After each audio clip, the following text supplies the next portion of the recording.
Hello and welcome back to Tin Star one last time. If you somehow stumble upon this video without having seen my playthrough of Tin Star beforehand, I highly recommend you watch that first, because otherwise, well, a lot of the joke of this video is not really going to come through to you. Also, I'm not really going to go through the story in this video. It's probably, it would have to be a very long video to explain the whole story again. Basically, just to explain the concept, Tin Star often gives you the opportunity to solve a quarrel or discussion by just shooting everyone. And, a lot of the times when you're playing through the game, you're thinking, well, obviously I'm not going to do that. Who would do that? That's crazy. First of all, that probably wouldn't end well, and second of all, I'm probably going to need those people. Well, in this video, we take that thought and put it to the side. We're going to shoot everyone and everything that comes in front of our eyes, and the game gives us the option to shoot. And I want to see how far we can progress into the game and how fucked everything gets, basically. So what I'm going to do to not make this video like 4 hours long is I'm going to just skip through the story, most of it. I'm going to bring you back, I'm going to make cuts, I'm going to bring you back whenever we have the option of shooting someone. I'll maybe do a quick explanation of saying, okay, where are we at right now in the story? And if it changes drastically later on, I maybe update you a bit on those things as well. But apart from that, we'll just try and attempt to shoot everyone, and we'll see what happens. So anyway, from now on, I'll make a quick cut, and I'll come back to you once the first shooting opportunity happens, which I assume, if I remember correctly, is the confrontation between Ben Carson and Dan Schmidt. I don't think we can try to shoot the marshal who saves our life, but we'll see.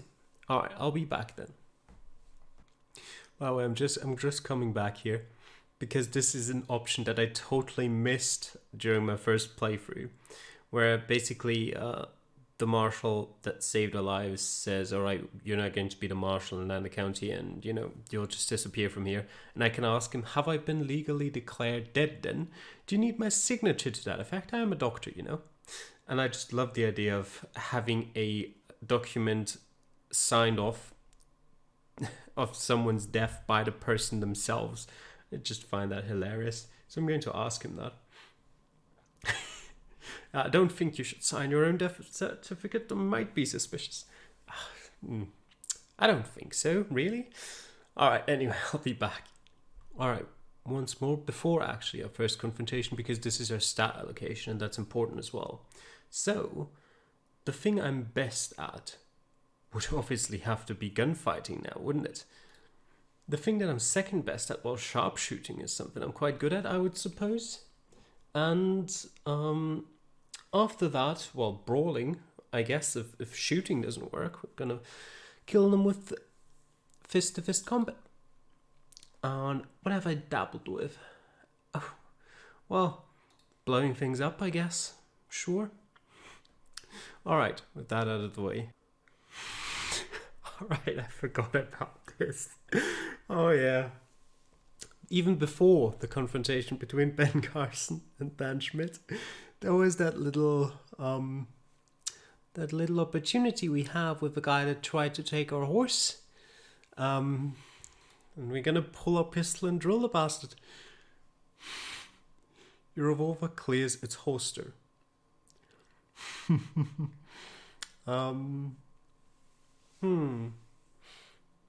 do I want?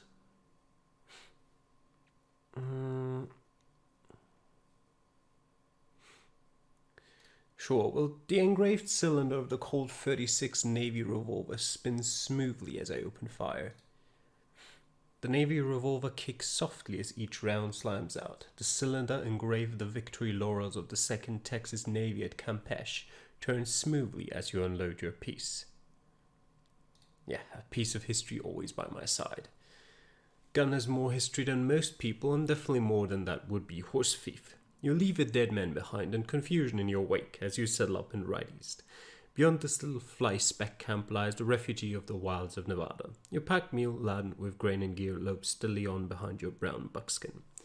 Alright, so relatively non-consequential death there, but we can do better. We can do better. Interesting, I don't remember this one. Huh. Well, as you clear yet another ridge, you glance back to find a half-dozen riders in the distance. They're still miles out, but their steady trot readily eats those up. Well. Alright, we'll do an ambush. We said we'll kill everyone. We didn't say we'll kill everyone in a straight-up confrontation. If it gives us a better chance at killing everyone, we'll go with that option. You put your horse under cover, then drop behind a jut of rock near the crest of the ridge and wait. The posse keeps coming, and when they get close enough, following your track like it were Sunday, you pull your revolver and step on out. Start blazing away. Bam, bam, bam. Your Navy revolver adds another battle to its legend. When the thick gravy smoke clears half, the posse is down and the other half is galloping back to camp. Days swiftly become weeks as you traverse the desolate country, where even a coyote would have to carry a canteen. Alright. How does it look, by the way? Our order is slightly increased. Notoriety, 8%. Alright. We'll see how many of those people we can kill off. Oh yeah, by the way, we're missed to shoot everyone. Just so you know. Alright, I'll be back. Alright. Here we are. At that interaction that I actually thought was the first opportunity to kill people in game. How wrong was I? Alright. Shoot both and let someone else sort it all out. You raise your rifle, brace it against a tree, and take all the time in the world to aim at the cowboy. That rifle is the only real threat to you given the distance. Your finger brushes the trigger as you take the easy shot. The rifle kicks against your shoulder and the cowboy crumples. As the crack of the rifle fades, the prospector steps out and gives you a big old wave. Oh god. It takes but a single round to put him down too. Only the worried lowing of the cattle can be heard afterward. I'm sorry, Dan. Both men lie before you, dead. The prospector has a nice little pouch of gold, and of course there is a little herd of cattle that used to belong to the cowboy. Neither of them has a map, though. Even so, it can't be that hard to find Preston Springs. And so you ride. Your little herd of cattle slows things up a bit, but it isn't anything you and your brown buckskin can't handle. Okay, how is it looking? It hasn't pronounced them dead just yet. But we've got a bit of money. Alright, that's the end of chapter 1 already. Oh god. It's continuing. Little Mousy is here. It unfortunately gives us the option. Sorry. You pull your pistol and take aim as best you can. With a flurry of brown fur, the little fella darts off. Before you can squeeze the trigger, it disappears between a pair of floorboards and disappears from sight. Okay, good job, Mousy. Oh, and there comes Tumbleweed Jack. Just shoot him. With a single crack of your pistol, Tumbleweed Jack goes down. You should have known better than to challenge a marshal like that. Alright. Alright. We have just met Miss Carroway. She leans back upon her stool, and I've distracted her with attempting to bind her wound, and while she's doing that, we'll open fire. Revolvers abruptly buck and bark, bullets twitter and carve trails through a rush of gun smoke. It is impossible to say who fired first or even which of the many rounds struck home, except that they did. Then your gun falls numbly from your hand, and you know you barely got a round off, but it must have gone wide because Miss Carroway doesn't seem worried. You collapse back into a chair and find that the world has gone fuzzy. Miss Carroway rises idly from her seat, and twin curls of gun smoke waft from her pistols as she steps over. Yeah, idiot. All I wanted was a few shots and the solitude to drink them. Then the world darkens into the blackest of nights. Things were going well right up until you were killed by Miss Carroway at the Motherlode Saloon. No, take me back. Alright, so we know now the first person we can't kill in the game, just at this point, is Miss Carroway. As we well know from my gameplay, we can kill her later on. Oh, legend reduced. Okay, I'll be back. Okay, you know what? We've got two more options. We can shoot her down while our hands are empty, or we can rush her while she's distracted. I mean, we gotta give it a try, right? Shoot her down while our hands are empty. Alright. You're pretty certain that you beat Miss Carroy to the draw, though the sharp pain in your side and the blood rushing down your trousers say that she had been plenty fast. Somehow she managed to draw her pistols and give you something to remember her by. The bullet creased your side, and painfully, blood oozes steadily out, but that's not as bad as these things go, since neither the round nor any part of your shirt lodged itself in the wound. Still, this sort of thing is nothing you want to leave alone either. It seems you have the Motherlode Saloon to yourself for a bit, long enough to do some needlework at any rate. Alright. So, I mean, we survived it, I guess. Well, we're now going to fight a bear, because we're gonna shoot it. And we can either use our meteor hammer that I just bought recently while we were out shopping in town, or we can fire a pistol. I'll just start off with the pistol, I guess. You pull the trigger and your pistol kicks in hand. The furrow rips through the bear's hide and it is not amused. The beast charges like a runaway wagon as you line up another shot. Your round slams into its skull just above the eye. It staggers, half blinded, and you pour the remainder of your rounds into its side. To little effect. The beast forces you back time and again. Thankfully it can't seem to connect and eventually gets tired and trundles off back toward the river. Before long you're riding into a brisk evening wind and looking to make camp for the evening. Alright, sure. Best practice more with my rifle. I mean, if I can't kill it, even a bear. Alright, as you can see, we're getting there. It's getting better. Alright, we're now in the process of solving the problem with the Red Ribbon Mining Company. And this time it's not going to go so peacefully. They have ignored the law, now they shall pay for it, Yiska replies. There's nothing more to consider. It is time to begin the attack. You begin the approach along the south face where brush and scrag help break things up. Even better, there are not a lot of nettles shed and only a few crunched down in the dark. Step by step you creep forward in the still silence and reach the wall without so much as an owl giving a hoot. Yiska allows Kamilwait the honor of leading the warband, and that same named Newe is the first to slip silently over the top. The Indians spread swiftly through the camp. Then a torch begins to dance through the camp, and the half-shine of the bandaged head tells you it has to be Big George. As you watch, he cocks his good ear and slows his step, hunting for something. Probably you. Shoot him. Easy target. You raise up your Colt Navy revolver and take aim. George stands there in the torchlight as if you were holding a target.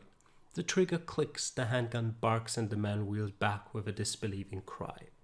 The Newe join in. When their hammers click on empty chambers, they pull 3 long knives and vicious axes and lay into the prospectors with abandon.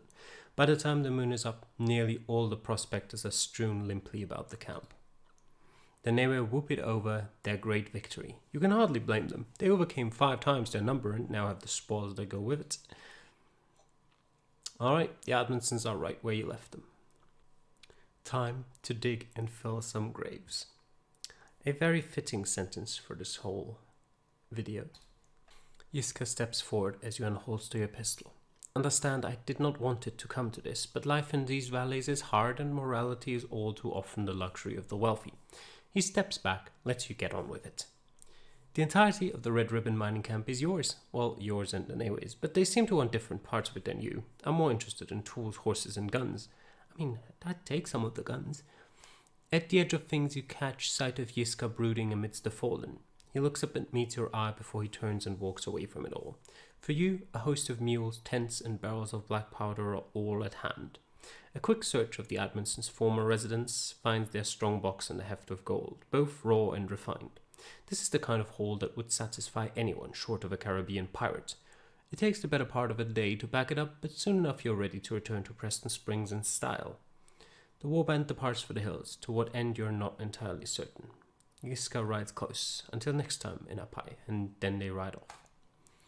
Alright, Preston wants to know what happened at the Red Ribbon Mining Company. Tell what I can without getting strung up. Some people are so touchy about massacres. Preston nods as you relate a version of what happened out there. Leading up to the finding of the mass grave, That takes more than a little while, and at the end you're standing out in front of the Motherlode saloon. A silence falls between you, lingers a long while. I got word that the Red Ribbon mining camp got hit. There were no survivors. Anya and Randall Edmondson. Preston begins, chokes up. I knew them. Hard bargainers, if only pennywise. They didn't deserve this, any of it. God help you if I find out you were involved with anything more than the edges of it. No. Somewhere inside the saloon a guitar strums to life. It is enough to draw a bit of sympathy from your long-heeled side. A raucous chorus rises up of men looking to wet their throats and others eager to take their gold. Anyway, alright, we're now at the point where we are riding alongside the Golden Stagecoach with Frank Spears. And, well, we know that the Hartigan gang tried to make a message of Frank Spears and his mate Andy. And, well, we're now going to shoot everyone of that gang, I guess. A rifle shot splits apart the stillness of land, sends a host of crows perched on a nearby tree wheeling into the clear blue sky. Another shot, something zings near the hoofs of the foremost horses and sends one to rearing in fear. Use the distraction to shoot Frank. Sorry, Frank, but I can also shoot the horse.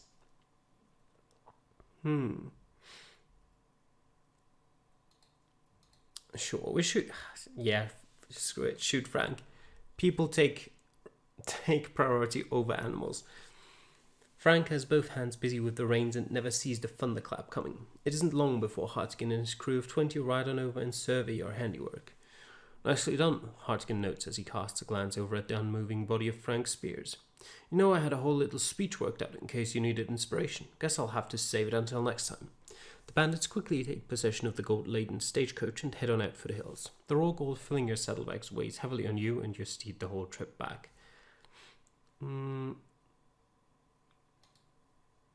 Yeah, sure, we'll head back empty-handed. We might as well.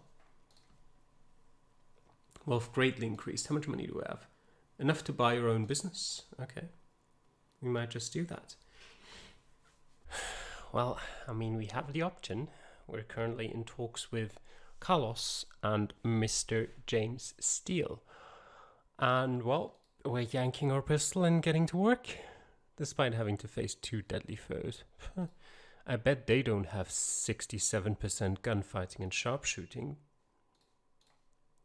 You skin your smoke wagon in an instant.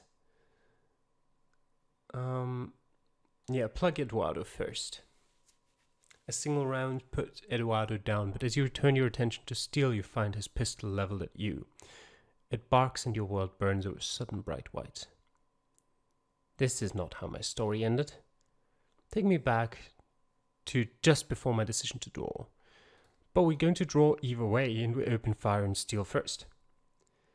And then a double boom of thunder rips out and your world shatters in a typhon of buckshot. Well,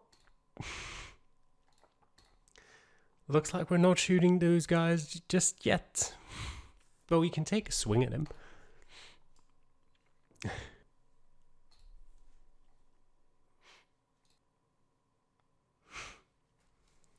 This is an interesting one. I don't really feel like we've had this story before. Good, Preston replies as he sets himself back down, but his pistol stays atop the table. My stomach is most pleased. The kitchen of the Grand Haven Hotel used to be a tidy affair. A big cast iron stove dominates the far wall, while an icebox sits opposite it. Racks upon racks lie empty with spoons, ladles, and spatulas strewn all over. Miss McMurphy lies sprawled on the floor, her braided hair in disarray, and blood is on her lip. Groggily, she sways to her feet and scoops up a knife. Beside the stove stands a confident Billy Tate. His hand is balled tight in a fist. That old pistol of his is still holstered, and a carving knife helps balance the leather belt opposite.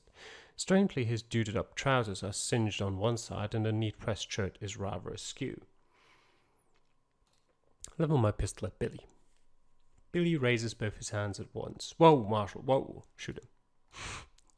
All it takes is a single shot to end the conversation. Then the usual yelling and screaming begins, but you leave all that behind when you walk out the door and get on to your other needed work. I know about as much as you what was going on there, but we shot someone, so that's always good.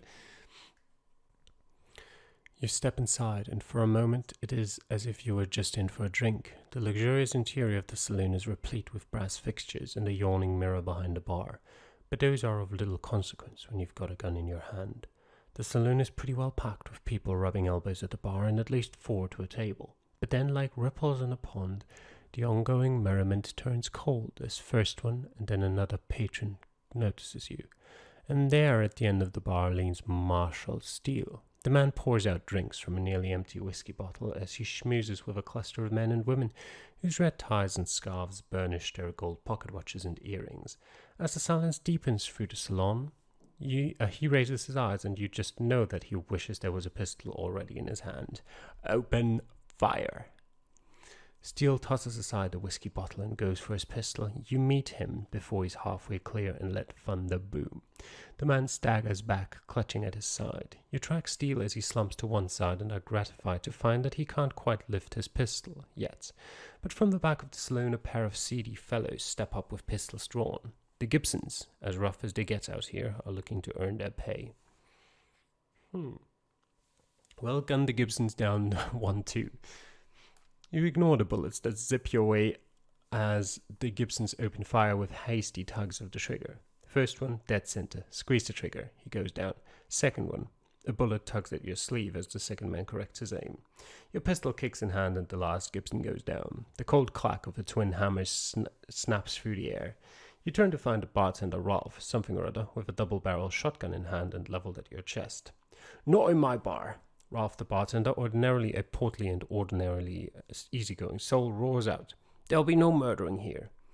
His fingers twitch against the twin triggers of the shotgun, but thankfully those are not on a hair trigger.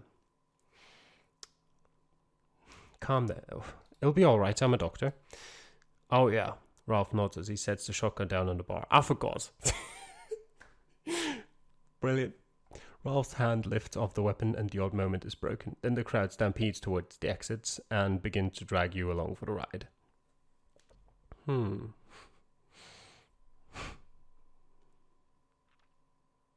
Fire a round into the air to get them to turn aside. You blast a single round into the air and hear a timber overhead groan in reply. That is all the crowd needs to get stay the heck away from you as they scurry for the exit.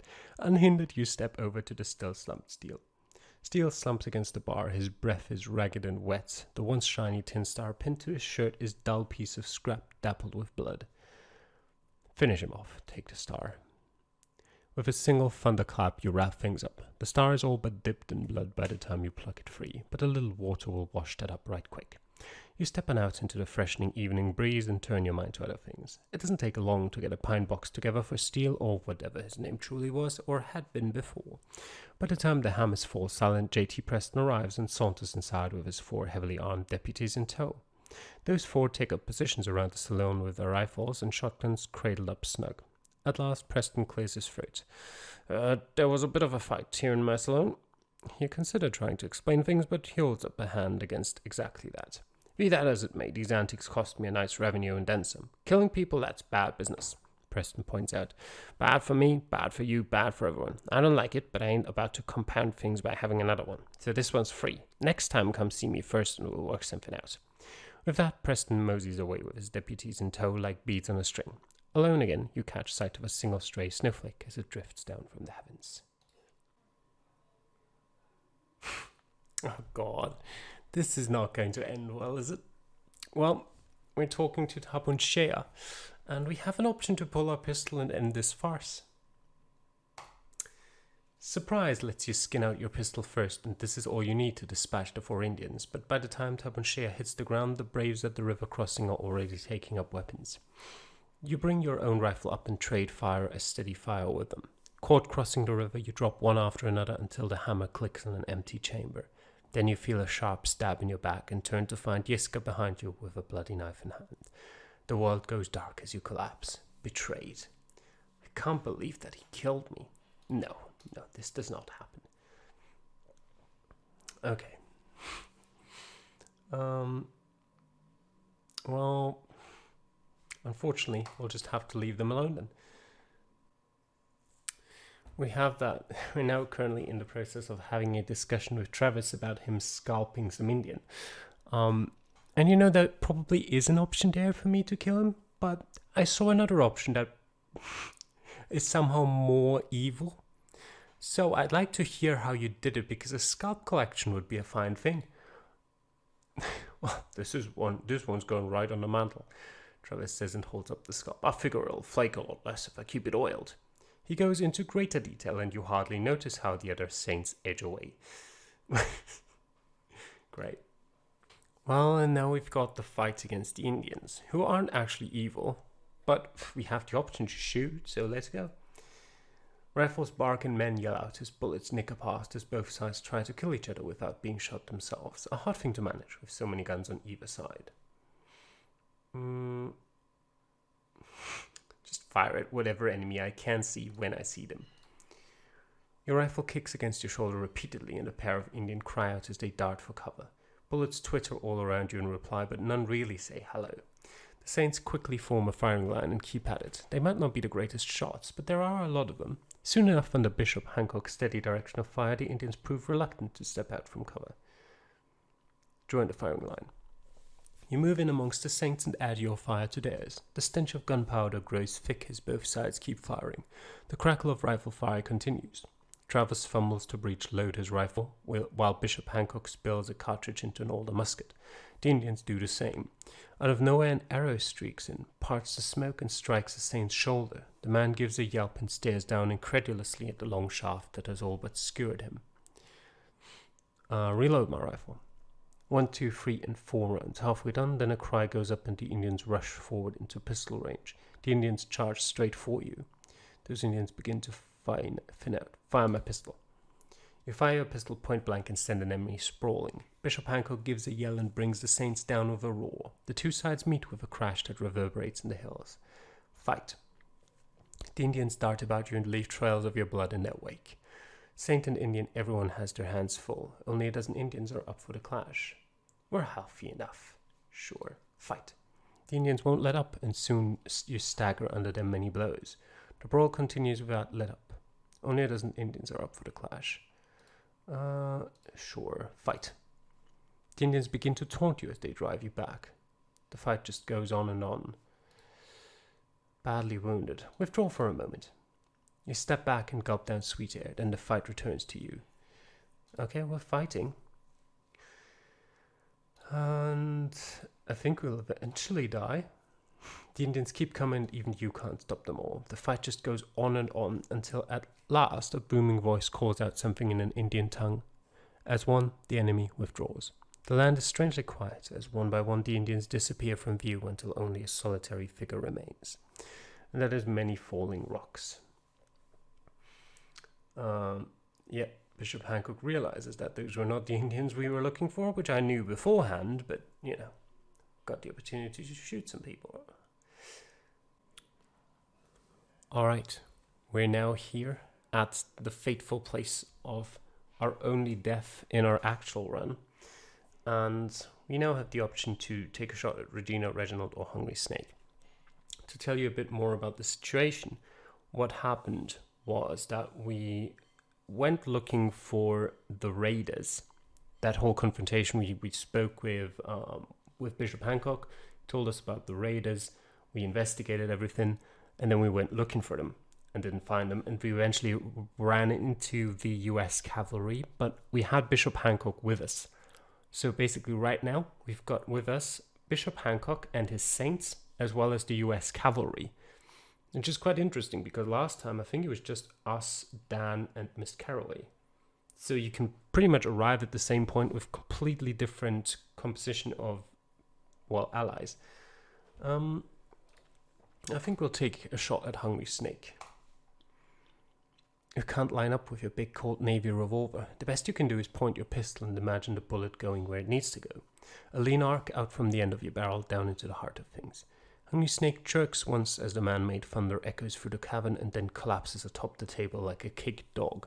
By the time the smoke enough clears for another shot, there is no one else to be seen. Flashes of gunfire illuminate the dark tunnels and bursts of stark day as the raiders blaze away at your combined forces. In between bouts, a dim flicker of ruddy lantern light suffuses the walls. The enemy is still numerous. And now we'll just do the same spiel as we did last time. Try and get around them. Alright, and then I'll be back. Actually, isn't everyone already dead? It looks like it. You duck into a side passage and hurry along in the darkness until you come around the flank of the oblivious raiders. A single shot sends one of them sprawling. Lieutenant Dalton and Bishop Hancock rally their men and set them to advancing despite the close quarters. The raiders fall back for the gun smoke and the chase is on. You race down tunnels and through caverns until the enemy is well scattered. When the last of the gunfire ceases, you find yourself far ahead of everything and quite alone. The sun is somehow still up when you finally emerge from the caves. A host of discarded gear remains to be sorted and sifted, looking for maps and papers. With Hungry Snake dead, the raiders will not come back, of that much you are certain. Of course there remains a few minor things to concern you, of the painted caves and what the raiders left behind.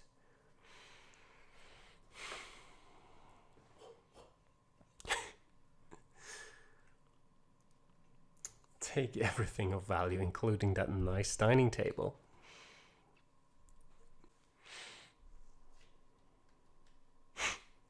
Alright, this is just a funny thing that I want to try out as well. We're now at the sort of just before one of the final confrontations at the Central Pacific Railroad camp that will be attacked, and we're now at the chemist's that has the sign that says "Do not knock, ring bell softly." So I'd like to knock anyway. 2 knocks is all you get before a man's voice bellows out, "Stop! Desist! Cease!" and carries on in both Spanish, Latin, and finally some very bad French. The door shifts open and a haggard, barefaced gentleman stares out at you. His grey suit is badly singed, as are his fading eyebrows. "What is the matter with you? I'm the chemist. Chemistry, explosives, nitroglycerin," he all but shouts. "I'm Arthur Murrell and I ain't been blown up yet." Oh, we can change that. Alright. I just quickly skipped through the fight itself for the main reason that it's not really that different from when we did it in the main story. Just click a bunch of buttons and eventually if you've got enough allies you win. And for some reason we do have enough allies because there were some people that we couldn't kill beforehand. That's pretty much it. I sort of didn't quite get how it came to this, but now Yiska leaps from his horse and hurls himself straight for you with his war spear gripped in both hands. Shoot him out of the air. Your single shot thunders out and ends the battle. The Shoshones silently gather the body of their fallen leader and carry away to his final resting place. With Yiska dispatched, you return to your pursuit of the train. Apparently someone's stolen a train, I think. The Uptons, I gather. Upon a small rise, you at last catch sight of it. Single black engine set before a wood car. 2 passenger cars and 4 flatbeds stacked with top-covered barrels. Sheets of black smoke billow forth from the boiler stack as it idles upon the rails. Before it, a band of men clear a final few rocks that sit upon the rails and block the way. The engine gives a chug and another gout of black smoke roils out. The boiler is burning greenwood, and badly at that. Alright, we're currently in the process of fighting on a train. We have dispatched of the riflemen that were on it. And now we're going to craft a fuse lighter, jump off and let the barrels do the work. It doesn't take much to make the train a moving bomb. Just a crack of a barrel, then a bit of a slow match affixed, shoved into the lee of it, and a passing cinder to light it. In moments the fuse begins to smoulder. Smoke rolls down the way. What remains of the train lies in scattered ruins. Pick my way about the edges of the destruction. 1,000,000 toothpicks worth of wood lies strewn before you. All that gunpowder the train had been carrying on the rear cars was enough to pulverize even oak. Then you hear a wet sound, the kind of cough that only comes once. There amid the scattered remnants of the wood lies a twisted rack of a savanna lion. One's mighty limbs are peppered with long splinters. Its jaw lies askew and its tongue dangles. A pool of blood gathers beneath its once glorious mane as it labors for every breath. Yeah, let's end the line suffering. A single round cracks from your pistol and the beast shudders, gives out a gurgle, and then at last lies still. That settled, you resume the search. Smoke, splinters, ash, and twisted metal remain as far as the eye can see. All is still and strangely placid for a ruin. Then a figure stirs from the shell of the iron engine. Regina stumbles out, her dark riding dress scorched and singed. At her hip rides an ivory-handled pistol that she belatedly pulls. "You," she growls across the expanse. "Just shoot her." A single shot is all it takes to bring her down. A glance at the horizon finds it a vast blue canvas that stretches out before you. Nice. Alright, we're now at the end of the game again, in the confrontation with the mastermind, Mr. Upton. Just to give you a quick look at my stats, I've got 85 gunfighting and 85 sharpshooting, and at least like 57 brawling, 54% survival, some riding, bit of those down here. But those are not important. This is important. But it does look like you can't really get 100% in both of these. I could have gotten 100% in either one of them, though, that is for sure. And just shoot him. You skin out your pistol and fire. Old Man Upton gives a sweat scream and then falls silent. Outside, the hurried footfalls of the butler swiftly recede. The butler's footfalls swiftly vanish.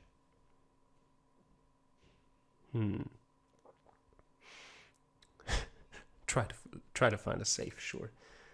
Try to open the safe. First number proves easy enough to listen for. Work on the second number. Work on the third number. Work on the final number.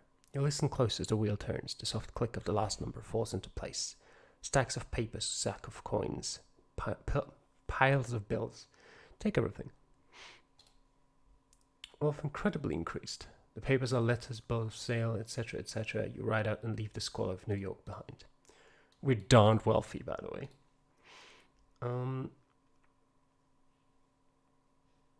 Return to the frontier, sure.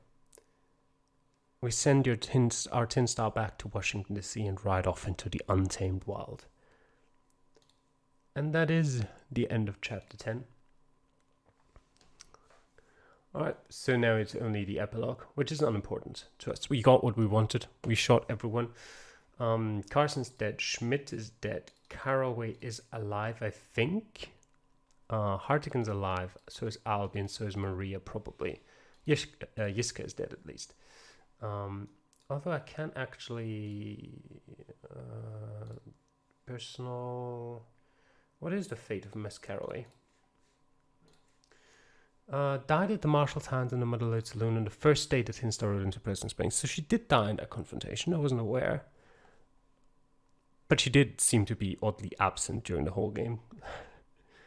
Yiska died not far from the railhead of the... Yeah, it doesn't really tell me why he attacked me, but either way.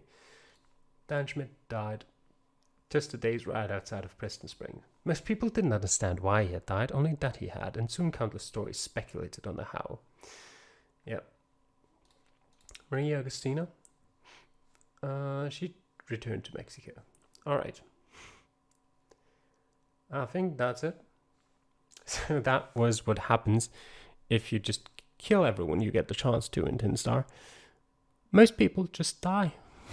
There are a few which can't really be killed. I mean, I guess there are some ways, I assume, but you'd have to do specific things and trigger specific events for that to come into play. Maybe just, fight a battle where you yourself die and just everyone else as well, but that you wouldn't really know if they died as well then, would you? But yeah, most of the people can die. So I hope you took some enjoyment out of this video.